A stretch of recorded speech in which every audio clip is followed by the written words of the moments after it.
네, 안녕하세요.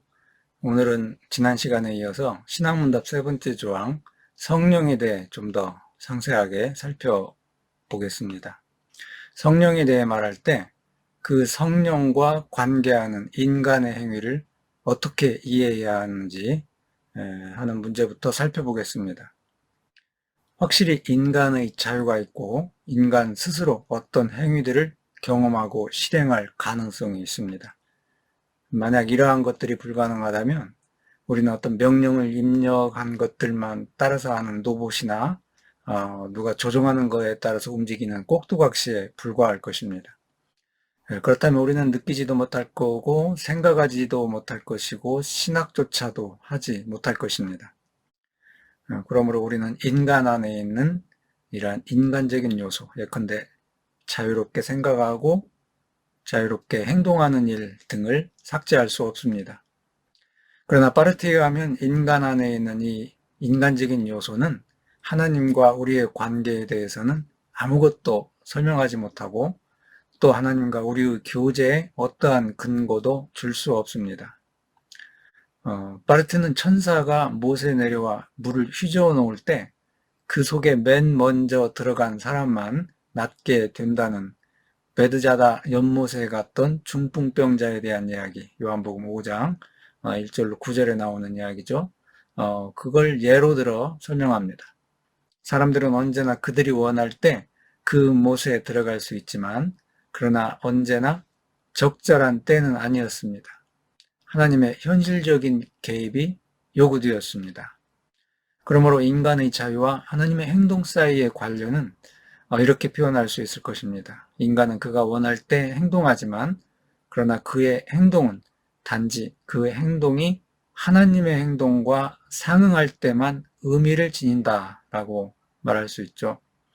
정말 하나님의 바로 그 행동에서 인간의 행동은 여전히 인간의 문제, 그리고 그의 자유의 문제, 그의 생명의 문제이지만 그러나 하나님과 함께하는 인간의 문제입니다. 그래서 만약 우리가 하나님과 인간이 함께 한다는 것이 무엇인지를 이해하고자 한다면 언제나 우리의 눈을 하늘로 향하고 저 높은 곳에 무엇이 있는가를 찾고 참 하나님이시며 참 인간이신 분, 그래서 하나님과 함께하는 인간이 어떠한 인간인가를 있는 그대로 보여주는 그리스도의 인격을 바라보아야 합니다. 성령, 그러니까 그리스도의 영은 말하자면 우리가 말씀을 듣고 영접하고 순종하는 그리스도이십니다.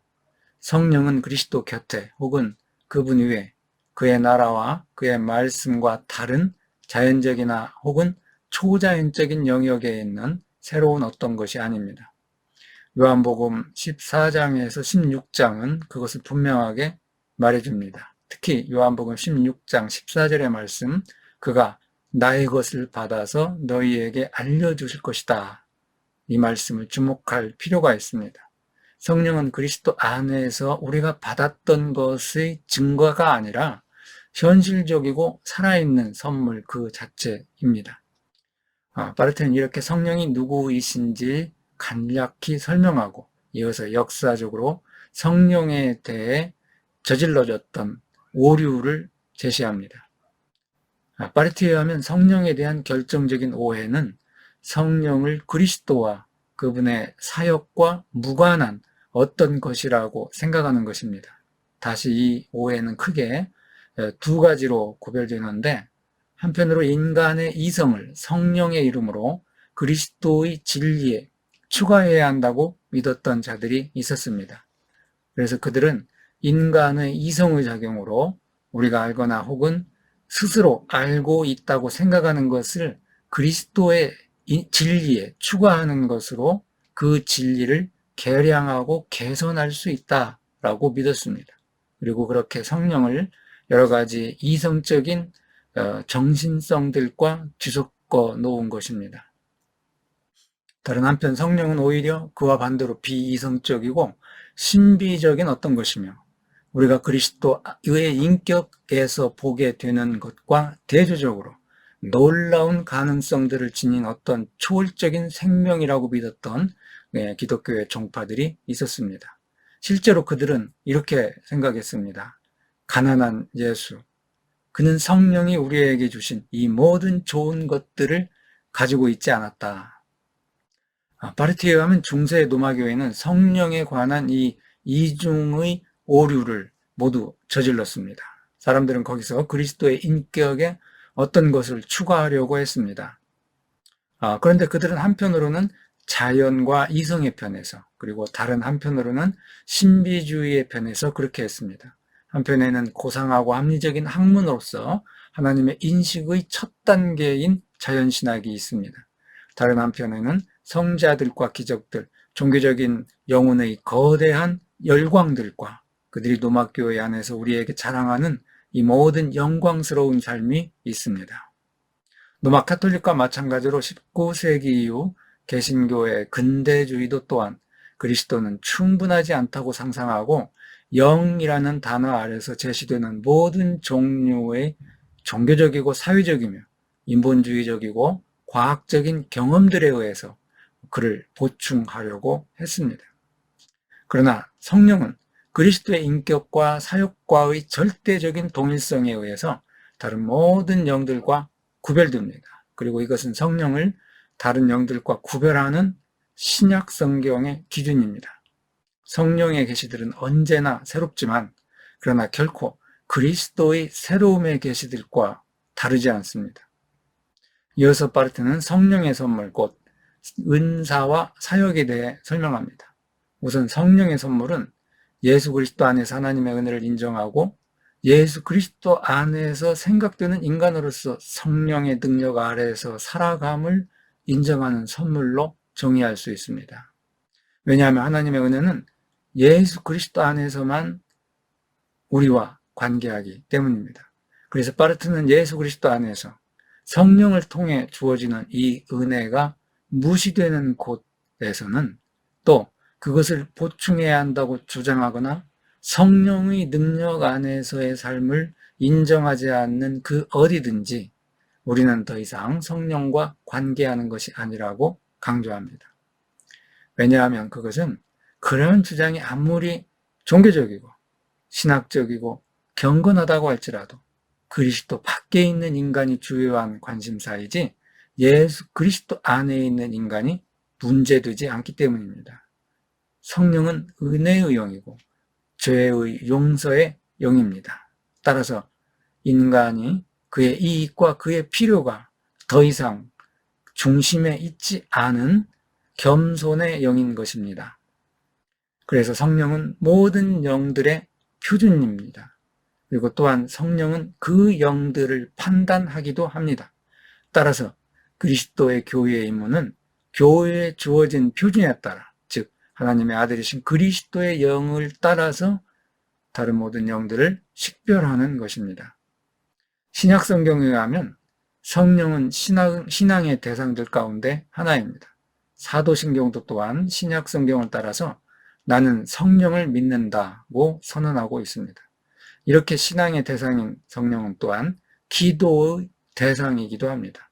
우리는 다만 성령을 받으려고 기도하는 것만은 아닙니다. 우리는 성령께 기도해야 합니다.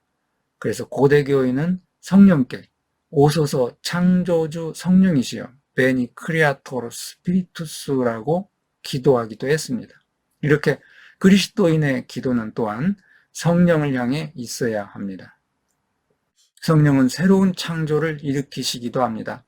하나님이신 그분과 우리의 만남은 완전한 변화를 의미합니다.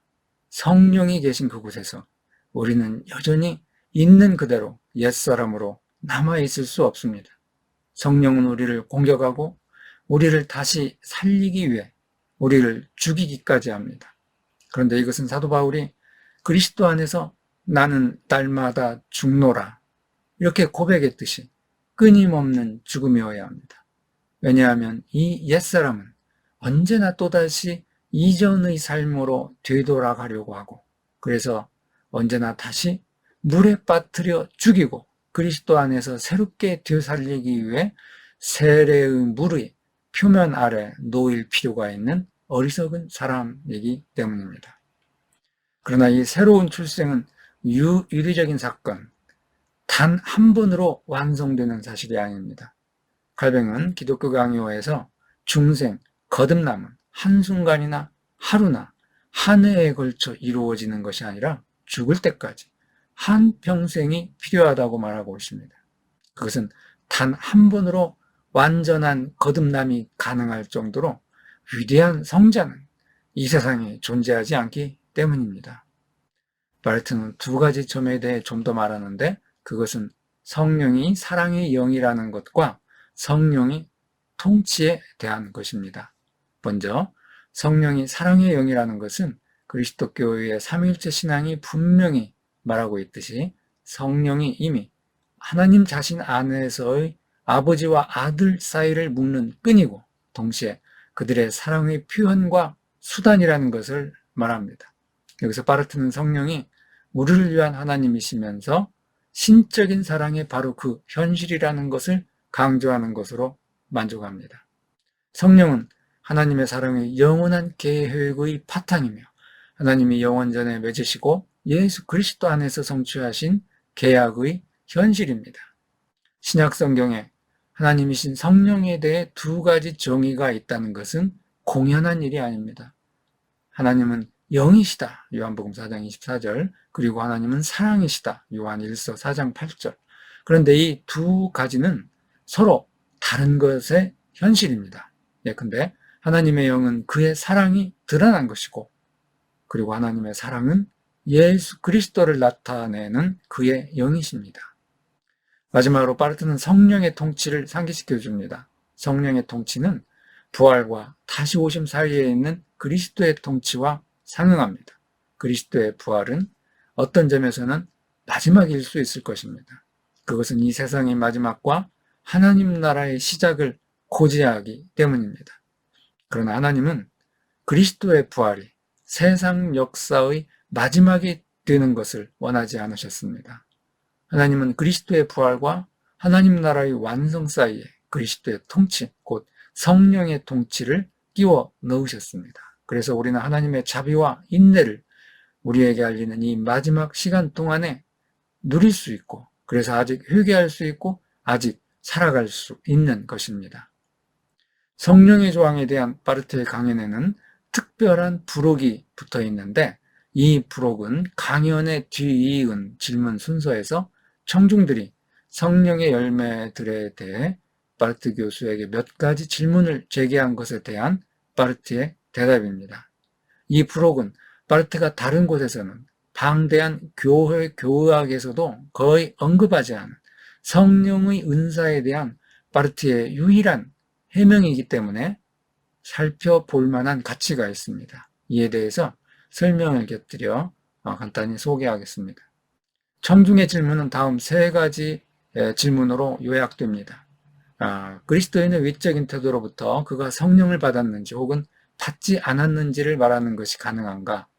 속죄에 대해 설교한 후에 성화를 명확히 밝혀 말하고 성령의 활동이 그러한 방식으로 나타난다고 말하는 것은 가능한가? 특히 치유의 은사, 방언 등에 대해 어떻게 생각하는가? 바르트 교수의 대답의 요점들은 다음과 같이 요약될 수 있습니다. 첫째, 성령이 신자들 안에서 가시적인 열매를 만들어낸다는 것은 확실하나 신앙의 눈에만 가시적일 뿐이라는 것입니다. 신앙만이 신앙을 알아본다는 것이죠. 성령의 표시들은 정말 현실적이지만 단지 신앙을 가진 자들만 접근할 수 있는 현실이라는 것입니다.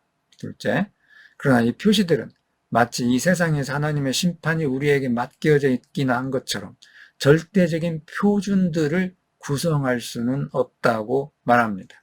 이 말은 우리가 서로 상대방을 판단할 수 없다, 판단해서는 안 된다는 말입니다.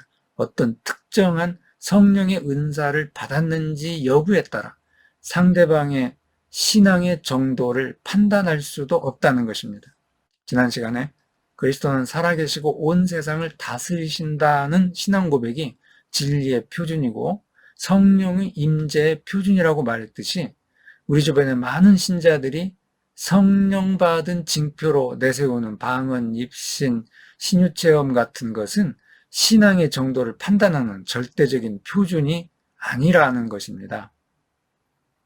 셋째, 방금 언급한 것에 대한 부원 설명입니다. 우리 신자들에게 가장 중요한 것이 무엇인지를 분명히 해명해주는 답입니다. 바르트는 방언, 입신, 치유 이러한 특별한 표현들이 분명히 성령의 은사에 가능한 결과들이지만 그것들은 다른 사람들에게 그것들을 행하는 자들이 성령을 소유하고 있다고 인정하게 하는 조건들일 수 없다고 일정한 제안을 합니다. 바르트는 바울이 고린도전서 12장에서 14장까지 그러한 은사들을 제한적으로 말했던 것을 상기시킵니다. 그리고 가장 중요한 것이 무엇인지를 이같이 말합니다. 복음의 실체인 십자가와 부활의 주변으로 보이십시오. 여기에 빵이 있습니다. 그런데 빵을 필요로 하는 한 우리는 과자를 소리쳐 구하지 않습니다. 우리가 일단 빵을 배불리 먹었다면 그때 아마 후식으로서 우리는 방언, 치유 등등 이 모든 맛있는 것들을 받게 될 것입니다. 여기서 바르트가 빵과 후식으로 표현하는 것이 무엇이겠습니까? 빵은 주식이고 과자는 후식이죠. 후식은 먹어도 안 먹어도 그만이고요. 그러니까 그리스도의 죽음과 부활의 사건, 부활의 사신, 곧 복음을 제대로 선포하고 가르치는 것이 무엇보다 중요하다는 말입니다. 감사합니다.